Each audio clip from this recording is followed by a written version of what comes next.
দেখতে যেমন সুন্দর, খেতেও তেমন খুব স্বাদ। মাংসের স্বাদকেও হার মানাবে এই সবজি।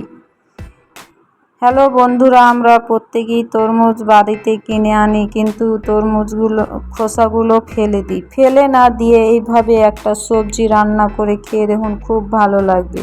প্রথমে আমি তরমুজগুলোকে ভালোভাবে ছিলে কুচি কুচি করে কেটে নিয়েছি। তারপরে আমি গ্যাস অন করে কড়াইয়ে তেল দিয়েছি। তেল ভালোভাবে গরম করে এখানে দিয়ে দিব পেঁয়াজ কুচি, লঙ্কা কুচি এবং রসুন কুচি দিয়ে আমি ভালোভাবে এটাকে ভেজে নিব।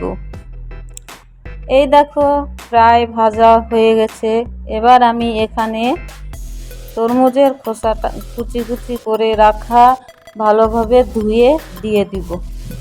এই দেখো, দিয়ে দেওয়ার পর আবারও আমি ভালোভাবে তেলের সাথে মিক্স করে নিচ্ছি। মিক্স হয়ে যাওয়ার পর আমি এখানে কিছু মশলা অ্যাড করব।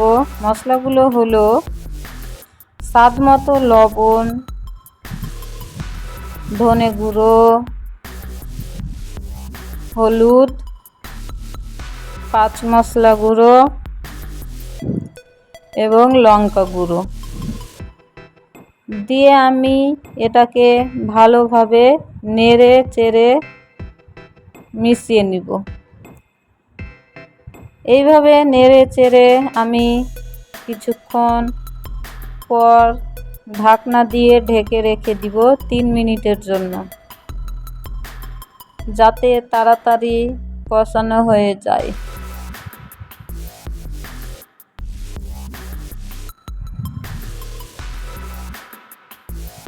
তিন মিনিট পর ঢাকনা সরিয়ে দেখি রস অনেকটাই শুকিয়ে গেছে। আবারও আমি ভালোভাবে নেড়ে চেড়ে এখানে জল দিয়ে দিব।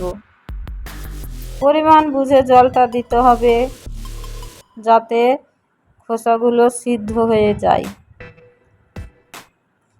জল দেওয়ার পর আবারও নেড়ে চেড়ে আমি 20 মিনিটের জন্য ঢাকনা দিয়ে ঢেকে রেখে দেব। 20 মিনিট পর ঢাকনা সরিয়ে আবারও আমি ভালোভাবে নেড়ে নিব এবং সিদ্ধ হয়েছে কিনা চেক করে নিব। এই দেখো, সিদ্ধ হয়ে গেছে। আমার ভিডিওটি যদি ভালো লাগে তাহলে লাইক, কমেন্ট, শেয়ার করুন এবং সাবস্ক্রাইব করুন। একবার হলেও ট্রাই করে দেখতে পারেন।